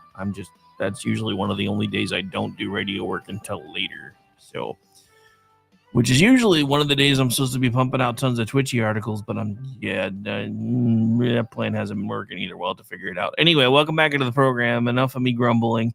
Let's get back into the notes. I got to change gears again because I had Ace working on some stuff while we were doing some things and all the stuff. And let me get back into my notes section. Don't know if it's going to let me change while he's working. There it goes. I was about to freak out for a second. It normally does. All right. So we're into the final segment. So let's talk about this. So remember Amy Curtis used to write with us over at Twitchy. Well, she's been scooped up by Town Hall and doing an amazing job over there. And I usually try to pimp her work as much as possible. Because we've been in the same circles and same industries now for about as long. So seeing her start to make it into what I think might be her breakout moment's been kind of exciting. So Town Hall's Amy Curtis actually dropped a bit of a bombshell yesterday. Hundreds of Wisconsin, at some point I might actually remember how to say that right. Hello, Wisconsin. Educators are under investigation for sexual misconduct. Some have apparently groomed students online. Others crossed the line in classrooms, and too many quietly resigned, only to pop up in another district later. Parents are furious. Bureaucrats are silent. If it were a priest, it'd be the lead news everywhere, but it's a teacher. So it's quiet paperwork shuffled around in a drawer. Let them move on to another location and start all over again. Look, the funny thing is, this became a thing, a big thing, like when I started filling in on KOKC before they nearly gave me a morning show. So there was almost any time I was on, whether it was filling in the morning or filling in the afternoons, there was a story about this kind of stuff. And it started as kind of a joke because, I was like, where were these teachers when I was in school? But the longer this goes on, the more I realize we have a huge problem in this country. A huge problem in this country. I don't even really know how to explain it in a way that's going to make it make sense. And I wish I did, because I don't. This is terrible, though. I mean, you're talking about people that are trusting their children with you, and you are abusing that trust. But it's not just this. This is a symptom of the same problem. All of this. The children, when they tell their teacher, oh, I feel like I'm a boy instead of a girl, or a girl instead of a boy. Well, that's fine. We don't even have to tell your parents. We'll just, what name do you want to be called here? And I'll start making sure that happens. And we can do this and we can do that. And then all of the other things that, look, this is terrible. This is part of why our country is as broken as it is. And it's one of the reasons why and this is going to make some people uncomfortable. But I kind of said that ship sailed after September 10th. Just pointing that out. This is why I, as a Christian, have been kind of happy to see Gen Z going back to church, Gen Z buying more Bibles. I don't know if the trend's going to continue. I hope it does. Because we've lost our way in this country. This whole religion of secular humanism has driven people to just basically, it's gone from secular humanism to hedonism. They do whatever they want, whenever they want, and they don't think they're ever going to have to face any consequences from telling children, oh, you're 5 years old and you think you should be a girl. We can take care of that for you here. No, I'm sorry. I'm going to say this again. At 5 years old, I thought I wanted to be Godzilla. And it wasn't just for a day or so. For like 6 months when I was 5, I wanted to be Godzilla. Because I thought it was awesome. I used to pretend I was Godzilla in my living room. I used to set up I had, the little Tonka garage sets and a few other things. So I would set those up in my living room and then act like I was Godzilla destroying Tokyo.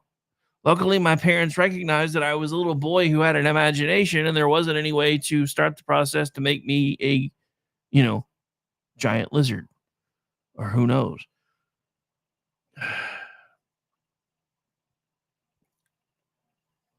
But what if I told you that it wasn't, you know, I mean, parents in Madison are also filing recall petitions.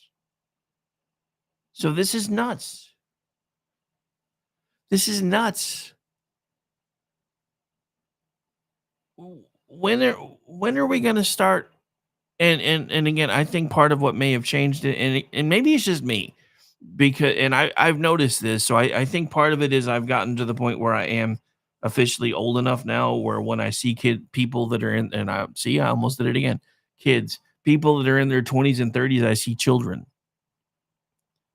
I don't know when that happened, because I remember, like, growing up, my grandmother accidentally got me hooked on Days of Our Lives. So there was a summer that we spent in Alabama, and this was back in the time when, in the before times when you really only had 3 channels to choose from. So, and she loved all the NBC shows. So Another World, which is where I got introduced to John Delancey. Santa Barbara, which is where I learned about, and I can't think of his name right now, but his face is right in front of me. It'll come to me later. And then eventually, of course, even Days of Our Lives. And that was during the time that the original actor that played Roman Brady had left. So they found a creative way to bring in Drake Hogestyn, who basically took over the role. But instead of it just being the usual quiet, this role is now being played by so-and-so, they made a big deal about him looking different, which is when, if I had been familiar with the show yet, would have been a way that I would have known that there was probably at some point going to be another shoe that dropped. I say all of this to you not to start you down a primer for Days of Our Lives, but to let you know that I remember when I was 8, 9, 10, 11 years old watching this stuff with my grandma, because she got me hooked when I was young. And then there was a summer that we stayed down there and got me hooked even more because there was really nothing else to do. I remember looking at the folks that are really old now and when they were 18, 19, 20, 21 years old thinking, damn, they look old. And now I look at 18, 19, 20, 21-year-old people and I see kids. So I don't know if maybe that's why, to me, teachers seem so different now, because I'm not a kid anymore, because I don't remember there being 20-something teachers. I remember there being 20-something teachers assistants, but I don't remember there being 20-something teachers. It feels like it used to take longer to be able to become a teacher than it does now.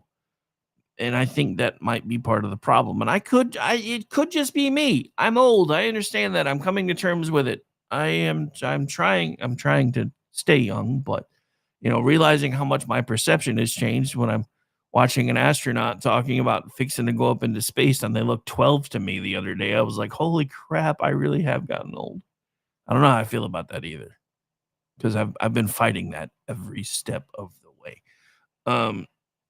But yeah, so I think there are some major issues with our moral compass, not only in the country, but in the world in general. And I really hope that we start trying to, now that we're starting to fix some of the political mess, I hope we start working on that too. But that's, again, another reason why I started the show called Kingdom and Country, is I'm trying to do my part to see if I can help it. All right, so we've talked about the government shutdowns. We've talked about Zelensky heading back to Washington. We've talked about, well, we hadn't talked about it yet, but apparently Trump is going to try to set up another meeting with Putin. I don't know if it'll wind up being a separate but equal kind of thing like he's been talking about, or if he's going to try to have them both in the same room at the same time. However, while all of that's been going on, there's been some secret shifting happening behind the scenes with our news organizations. So for those of you who haven't heard yet, Comcast is spinning away its cable channels. Odd thing for a cable provider to do, but sure. So Comcast is completely spinning off Versant at this point. So based on those, according to Axios and Fox, both have confirmed NBC News just axed about 150 staffers, roughly 7%, as the Comcast Versant spinoff spins up. See what I did there? A lot of those jobs were in the diversity verticals. Translation, ideological variety projects, that finally hit the budget wall. They built echo chambers instead of audiences, and now the bills come due. And then there's CBS. According to Town Hall's Matt Vespa, Barry Weiss just walked in and started collecting scalps. Cleaning house is a nicer way to put it, but I like collecting scalps.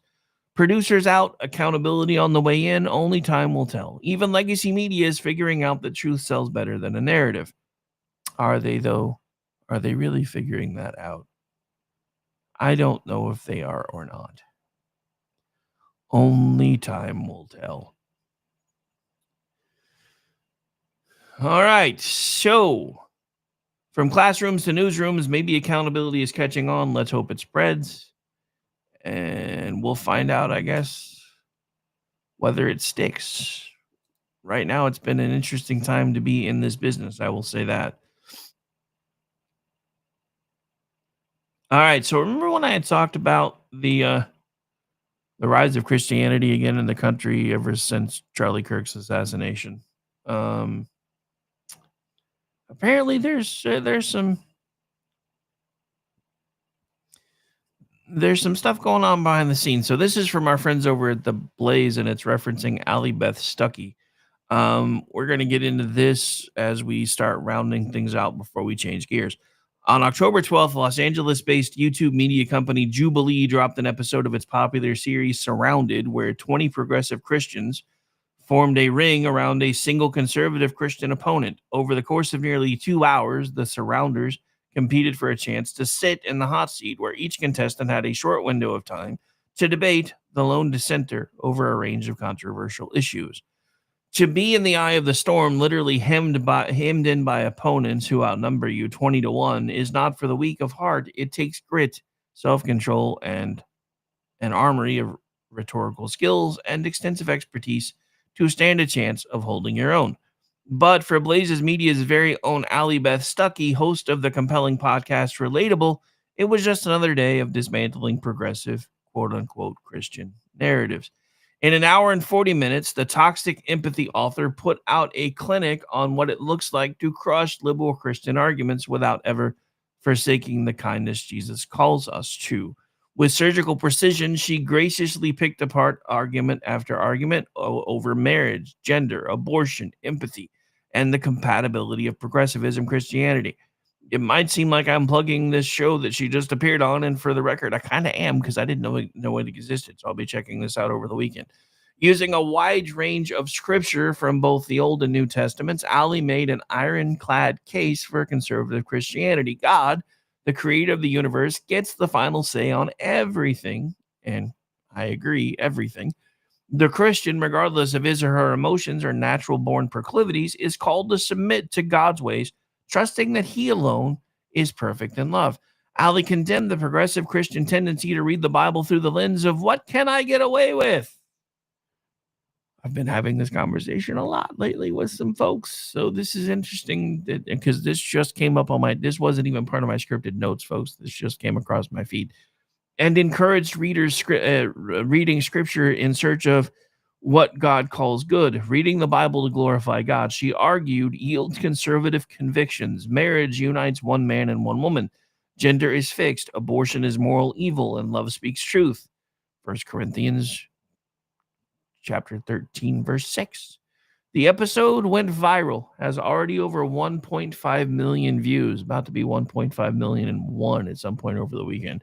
Conservative Christian world, which is experiencing revival after the assassination of TPUSA founder Charles James Kirk. I still think his parents were Trekkies.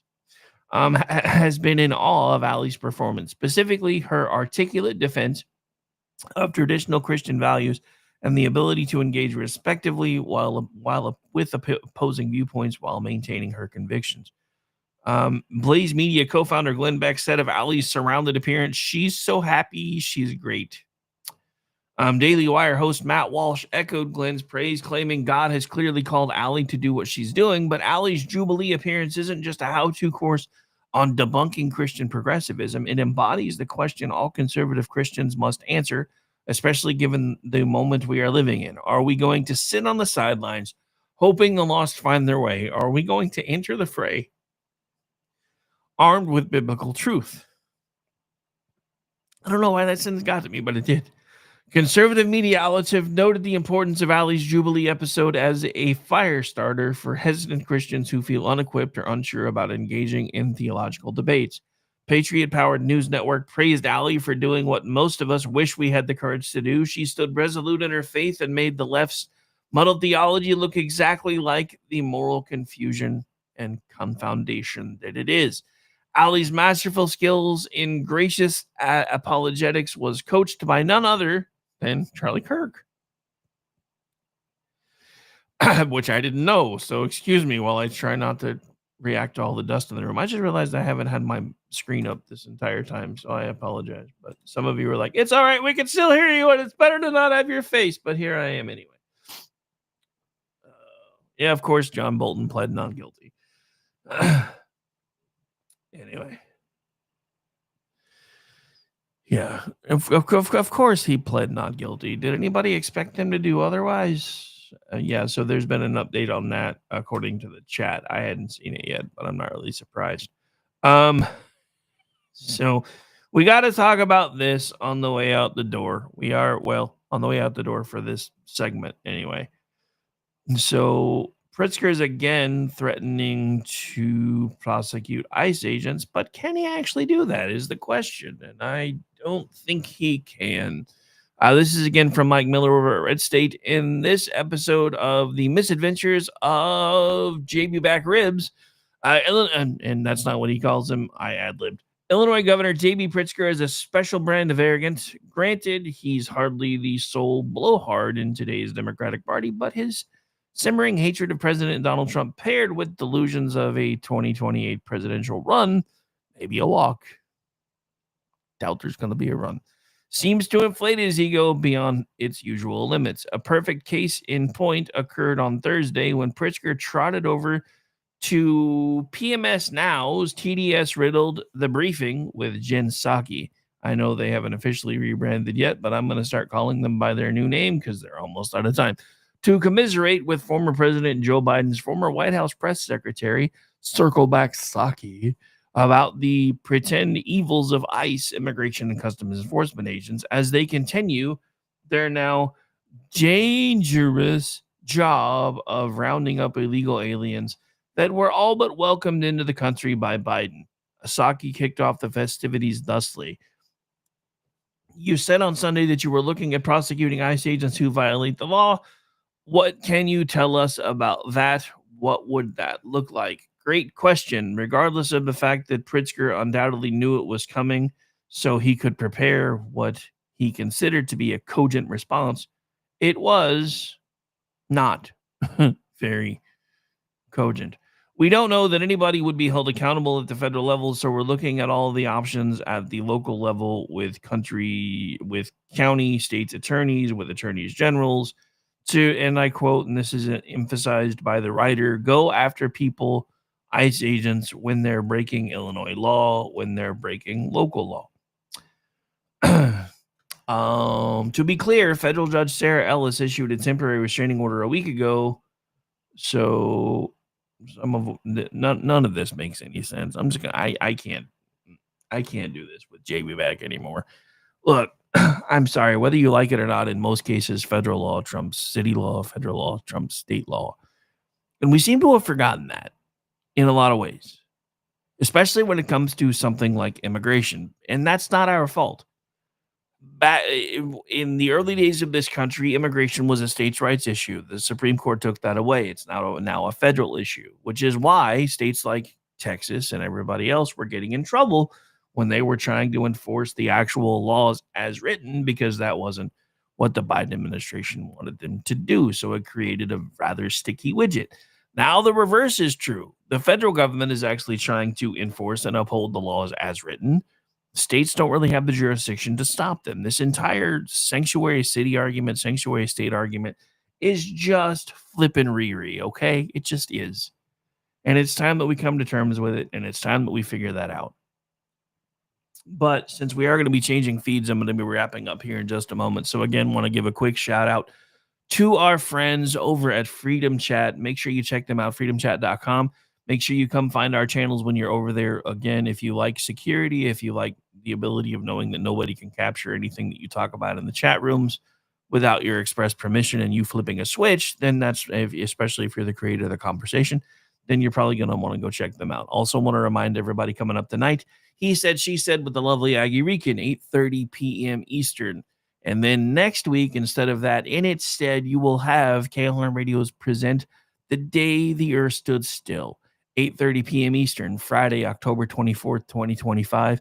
Be there or be square. For tomorrow night, we have a full lineup again. We have Front Porch Forensics, followed by Juxtober continues with juxtaposition as we do a even further deep dive into cryptids. So we've done land cryptids, we've done water cryptids, now we're doing air cryptids, and then we have some of the other ones that we'll be talking about next week, and then we have a final roundtable episode on November 1st.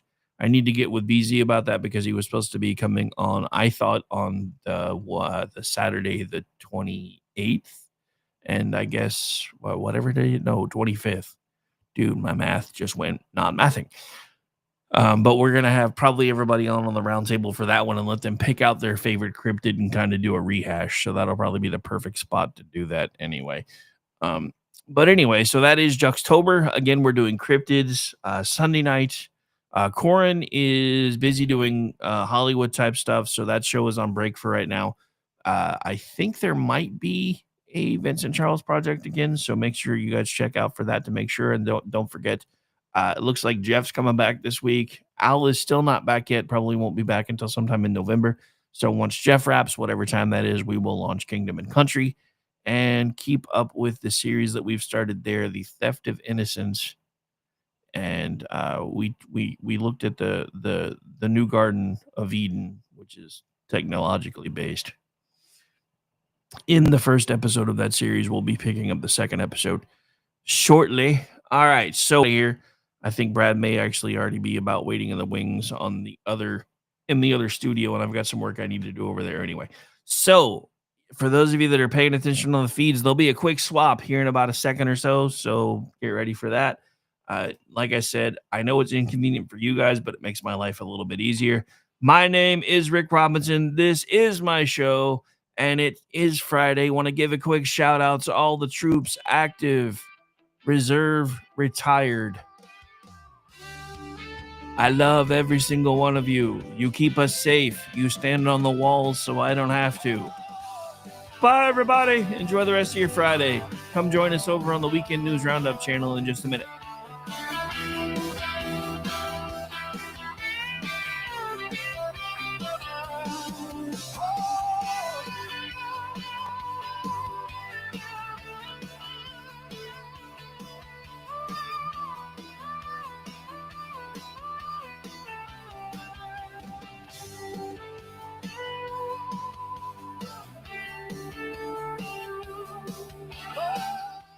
Say goodnight.